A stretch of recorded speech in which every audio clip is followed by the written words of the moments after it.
Децата ни гният, а вие барем откочени адвокатите не требаше да ги браните ни еден од овие.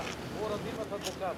Знам дека мора да имат. Ама по службен пат нека имат. Ама барем вие откочени да ни почитувавте нас, родителите, убивте не. Дел од родителите револтирани по денешното второ рочиште за пожарот во качанската дискотека Пулс, во која загинаа 63 млади луѓе.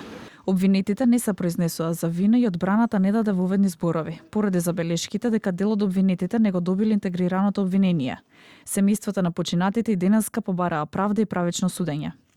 За жал, нашите невини деца кои ги убија ја платија цената на овој корумпиран систем. Јасно ми е дека по закон обвинетите мора да имаат бранители. Меѓутоа, малку ми е чудно што гледам дека има многу бранители на обвинетите откочени. Дали немате малку ни совест и чувство на емпатија кога ќе не погледнете? Дел од адвокатите со став дека не им е целта да го одолговлекуваат процесот, туку велат дека обвинителството е несериозно кон судот, пред се кон семејствата на загинатите, како и кон одбраната и кон обвинетите лица.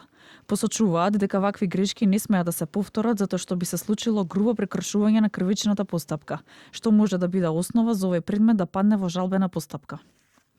Ние сме во судница ради обвинетите кои го немаат обвинението за да знаат зошто седат во судници, зошто се обвинети. Дел од нив се во притвор, дел се во куќни притвори.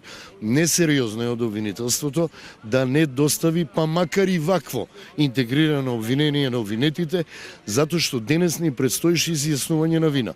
Како некој ќе се изјасни за вина ако го нема она да го прочита зашто е обвинет? Ако дозволиме било што да поминува, како што посакува обвинителството, ние на крајот на денот нема да дојдеме до она за што сите се залагаме, а тоа е одговорните лица да ја сносат одговорноста, невините лица што доста ги има во овој предмет со оглед на квалификацијата на делото, да бидат ослободени од вина.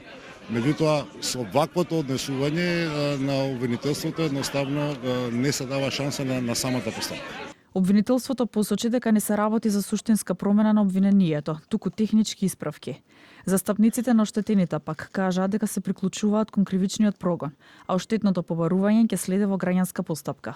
Додека пак за дел од оштетените не беа доставени целосни информации за законските застапници.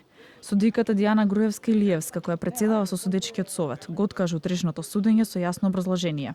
Со оглед на тоа дека сите од денеска присутните ополномоштени законски застапници дадоа изјава по однос на оштетеното побарување и начинот на негово остварување, како и за кривичниот прогон, судот во овој момент ќе ја прекине постапката, но воедно ја отповикува главната расправа за 26 ноември, со оглед дека треба да се повикаат законските застапници на останатите оштетени, а и од причини што интегрираното обвинение треба да се достави до обвинетите и до дел од правните застапници.